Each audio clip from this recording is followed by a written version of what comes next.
Halo teman-teman, kembali lagi bersama saya Ade Setiawan. Di video kali ini saya akan menceritakan sebuah cerita horor yang berjudul Hantu Kepala Tergantung di Air Terjun.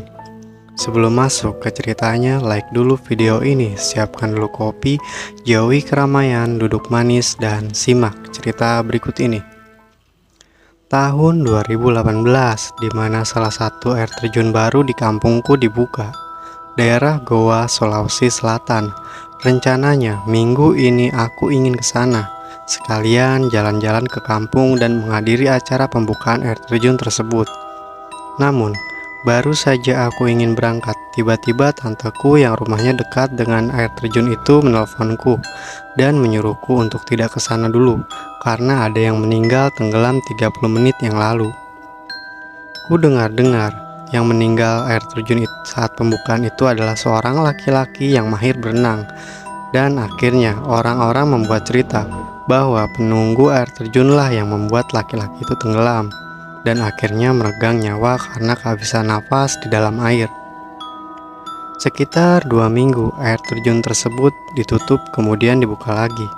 Aku berkunjung di hari Selasa agar tidak banyak orang dan aku bisa puas mengelilingi tempat itu bersama teman dan sepupuku. Baru saja turun ke air, aku sudah dikagetkan dengan sosok yang berdiri tepat di pinggir sebelah kiri air terjun dan di sana terdapat pohon besar. Sosok itu sangat seram, benar-benar menyeramkan. Dia adalah sosok wanita, bukan kuntilanak. Matanya merah, mengeluarkan darah kental. Lehernya panjang membuat kepalanya tergantung sampai ke sikutnya. Mulutnya seperti ingin berbicara namun sulit karena bibirnya yang miring seperti orang stroke. Aku hanya menatapnya dengan tatapan miris, takut dan sedih bercampur saat itu juga. Aku tak tahu bagaimana cara merespon tatapan sosok itu. Namun meskipun takut melanda, entah mengapa jiwaku tertarik untuk menyapa sosok itu dengan senyum di dalam hati. Aku bertanya, "Ada apa denganmu?" Ya, aku yang memiliki sedikit kemampuan untuk berkomunikasi dengan sosok seperti mereka dapat merasakan dan mendengar rintihan sakit dari sosok tersebut. Aku tercengang saat kudapati sedikit bisikan dari sosok ini tentang bagaimana ia saat terakhir kali hidupnya di dunia. Seorang gadis yang berparas cantik idaman setiap lelaki bujang di sebuah desa kecil. Kembang desa sudah berumur 19 tahun dan setiap hari ada saja pemuda yang datang untuk melamarnya. Namun, belum ada pria yang mampu meluluhkan hatinya. Hampir setahun gadis ini tidak juga menerima lamaran puluhan pria yang datang setiap harinya.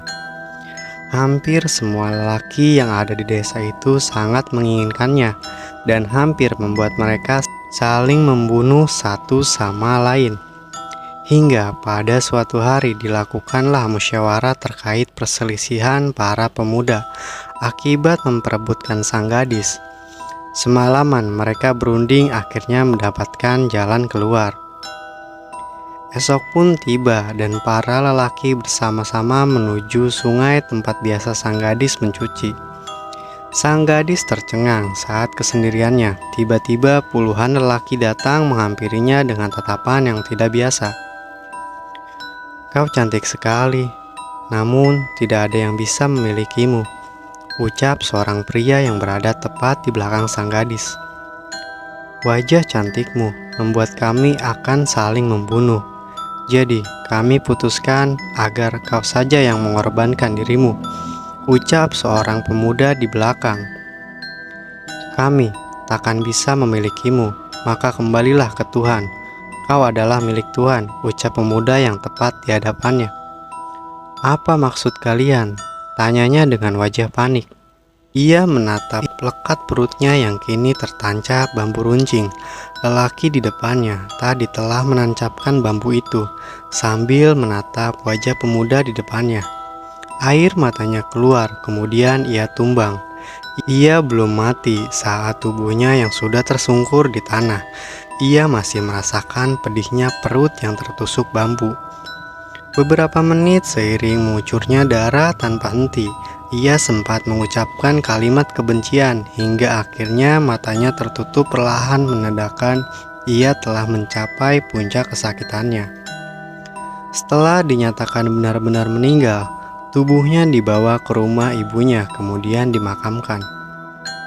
Setelah kupelajari lebih dalam, ternyata sosok ini bisa semenyeramkan itu adalah karena ia penganut ilmu hitam.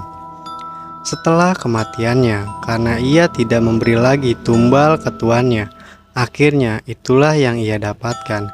Siksaan selama ia mati, ia tak dapat lagi kembali ke tempat yang lebih baik, kecuali ada yang benar-benar bisa membantunya, dan ia juga benar-benar ingin berproses agar bisa kembali ke tempat yang sebenarnya. Dia hanya meminta didoakan. Setelah kudoakan, ia akhirnya pergi dengan sedikit cahaya redup di tubuhnya dan tak bisa menampakkan sosoknya lagi di hadapanku hingga sekarang. Tahun 2022, setiap aku ke air terjun tersebut, ia tak pernah muncul, bahkan tak pernah kurasakan lagi kehadirannya. Entah di mana dan bagaimana ia sekarang. Kuharap ia sudah menemukan tempat yang lebih baik.